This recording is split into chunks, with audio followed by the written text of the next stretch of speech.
Apa benar daun sirsak ini bisa untuk mengobati kucing yang kena penyakit flu atau gangguan saluran kemih, penyakit saluran kemih yang kucing nggak bisa pipis, batuk kemih, dan lain sebagainya? Itu kita akan bahas di video ini guys ya. Halo guys, assalamualaikum, balik lagi di Duli Channel. Kita ditemenin sama Neneng lagi guys. Jangan lupa di like, comment, dan subscribe guys. Nah, kalau aku pribadi kan sebelum-sebelumnya kalau aku ngobatin kucing yang flu ini, biasanya aku pakai itu obat-obatan yang dari apotek ataupun dari dokter atau obat-obat pet shop yang menurut aku juga bagus ya gitu ya, terbukti gitu ya, berhasil begitu guys ya. Ya contohnya Systed Plus, Batugin, KG Beling gitu guys ya. Terus kucingnya juga dikasih makanan khusus yang urinary SO, dan untuk maintenance-nya biasanya aku pakainya yang urinary care gitu guys ya. Ya termasuk juga butuh antibiotik guys ya, karena flu ini kan juga berpotensi terjadinya infeksi begitu guys ya. Dan secara teknisnya untuk mengeluarkan si pipis kucing yang tidak bisa pipis ini, yang mampet ini gitu ya, kalau secara medisnya atau kita ke dokter hewannya, ke kliniknya, biasanya di kateter, dipasang kateter gitu guys ya. Udah pernah aku bahas juga gitu ya. Kalau secara manualnya, rumahannya kita nggak bisa pasang kateter misalkan begitu ya. Nah, aku juga udah pernah ya jelasin soal gimana cara aku pribadi untuk mengeluarkan si batu kemih itu guys ya. Itu juga udah pernah aku share, ada dokumentasi pengobatan dan lain sebagainya, prakteknya seperti apa gitu guys ya. Dan alhamdulillahnya sih di kucing-kucingku ya udah bertahun-tahun, bahkan sekarang alhamdulillahnya udah nggak ada lagi yang kumat gitu ya. Biasanya kan selalu ada tuh berapa bulan sekali atau setahun sekali pasti ada yang kambuh gitu guys ya, karena memang kalau udah punya riwayat flu ini biasanya sering kambuh-kambuhan gitu guys ya. Dan alhamdulillahnya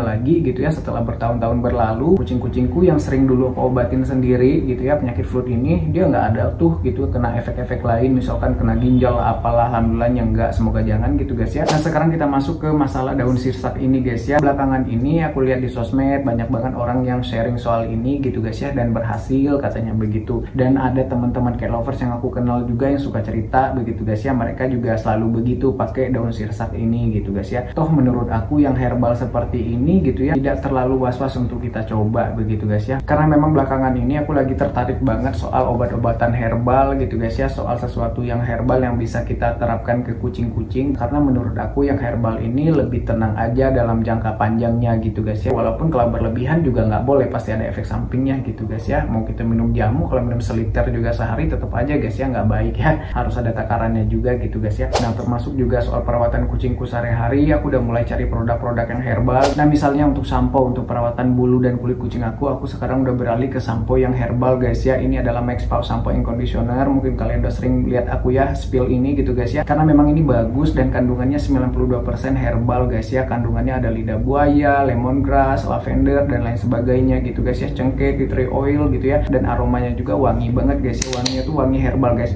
Nah, wanginya tuh wangi enak, wangi herbal gitu ya, yang menenangkan efeknya. Jadi nggak bikin kucing stres kalau misalkan kita mandiin kucing pakai sampo yang seperti ini. Max Paw Sampo and Conditioner ini adalah sampo antibakterial, antivirus, dan juga antifungal guys ya. Jadi multifungsi banget. Ada dua varian di sini. Ada varian yang Triple Shine and Smooth. Ini untuk perawatan kucing sehari-hari, bikin bulu kucing lebih lembut, lebih gembul, lebih indah berkilau, dan juga tentunya lebih bersih dan higienis gitu guys ya. Dan juga kalau kucing yang ada jamuran juga bisa dibasmi jamurnya karena dia ada kandungan antifungalnya. Sedangkan yang ini adalah varian Triple Strength Flea and Tick guys ya. Ini jurusannya lebih kepada untuk membasmi kutu, tungau, pinjal, dan lain sebagainya. Intinya anti kutu lah gitu guys ya. Jadi kalau misalkan kucing kalian jamuran plus kutuan, bisa pakai yang ini guys ya. Dan kedua sampo ini sudah mengandung conditioner, jadi kita nggak perlu lagi pakai conditioner terpisah guys ya. Hindari kucing kita dari iritasi dan infeksi, gunakan sampo berbahan alami untuk melindungi kulit dan bulu kucing kita, karena kesehatan dan kebahagiaan mereka tak ternilai harganya. Langsung check out aja di keranjang atau klik link yang ada di deskripsi guys ya. Oke, sekarang kita lanjut ke masalah daun sirsak untuk kucing flu ini ya. Ternyata dari yang aku baca bahwa daun sirsak ini memang mengandung antibakteri guys ya, yang bisa meringankan infeksi saluran kemih ringan. Jadi ada kandungan antibakteri atau anti infeksinya di daun sirsak ini gitu guys ya. Terus yang kedua, ternyata daun sirsak ini juga mengandung antiinflamasi guys ya. Antiinflamasi ini anti peradangan, kayak anti nyeri lah gitu guys ya, bisa meredakan si rasa nyeri atau rasa sakitnya itu gitu guys ya. Terus yang ketiga, dari yang aku baca lagi bahwa daun sirsak ini memang bagus untuk melancarkan buang air kecil atau pipis gitu guys ya. Jadi memang berkorelasi ya dengan penyakit flu ini. Jadi ya wajar gitu ya, banyak orang pakai si daun sirsak ini untuk melancarkan kucing yang mampet begitu guys ya. Tapi penggunaan daun sirsak ini juga nggak boleh berlebihan guys ya, karena ada efek-efek sampingnya. Dari yang aku baca katanya sih kalau misalkan kebanyakan bisa aja ini mengganggu lambung si kucing, pencernaan kucing, atau kucingnya jadi diare dan lain sebagainya gitu guys ya. Nah, untuk cara pakainya sendiri atau cara pemberiannya sendiri, dari yang aku baca-baca juga dari pengalaman temen temanku yang cerita soal dia ngobatin kucingnya yang kena flu pakai daun sirsak ini guys ya. Caranya cukup mudah guys ya, cukup ambil aja daun sirsak yang masih muda, yang masih seger, terus dicuci, ambil aja sekitar 2 lembar sampai 3 lembar gitu guys ya, terus direbus pakai air sekitar kayak 2 gelas air gitu guys ya. Nah tunggu tuh nyusut sampai 1 gelas air gitu, jadi direbusnya tuh dalam air biasa aja gitu ya,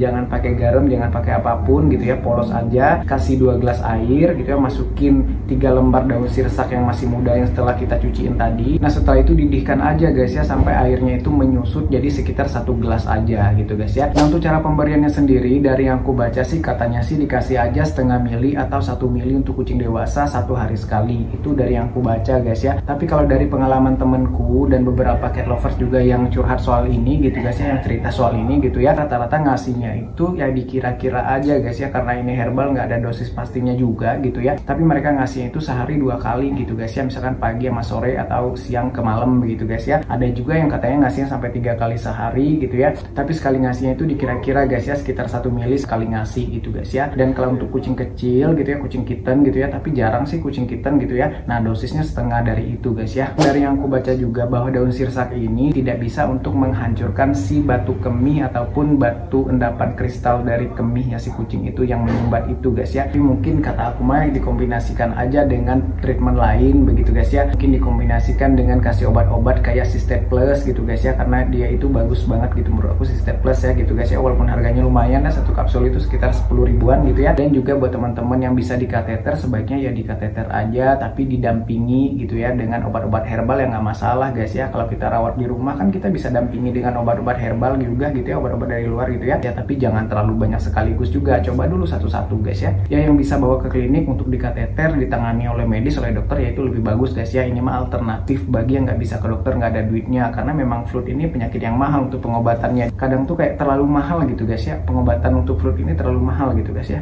nggak tembus dengan duit 500 ribu mah gitu ya, seenggaknya 1 juta lah kita megang, karena setelah itu kita juga harus beli RC urinerinya, makanan khusus urinerinya gitu ya, yang harganya mahal dan pemakaiannya bisa sebulan minimal, kadang berbulan-bulan lagi gitu ya untuk maintenance-nya gitu guys ya. Jadi kalau misalkan ada orang mau pakai cara alternatif karena nggak semua orang punya duit, nggak semua tempat ada dokter hewannya gitu ya, ya silakan aja dicoba dulu guys ya, semoga berhasil ya. Oke gitu guys ya informasinya, lagi-lagi efek dan reaksi dan lain sebagainya itu tergantung ke kucingnya gitu ya, mungkin akan berbeda-beda. Jadi sebaiknya sebelum mutusin pakai pengobatan apa begitu ya, dicari dulu informasinya, digali lagi lebih banyak lagi informasinya gitu guys ya. Kalau misalkan yang bisa ke dokter ya langsung ke dokter aja lah. Maaf kalau ada salah dan kurangnya, kalau ada yang mau ditanyakan, ditambahkan, atau kalian mau berbagi informasi atau pengalaman menggunakan daun sirsak ataupun obat-obatan lain untuk mengobati kucing yang flu ini, silahkan ya sharing aja di kolom komentar guys ya, biar nanti kita sama-sama menambah wawasan nih gitu ya. Kalau ada next mau request kita bahas apa, silahkan juga di kolom komentar, bebas asal sopan guys ya. Sampai jumpa di video berikutnya, terima kasih yang udah nonton. Assalamualaikum, bye bye guys, bye.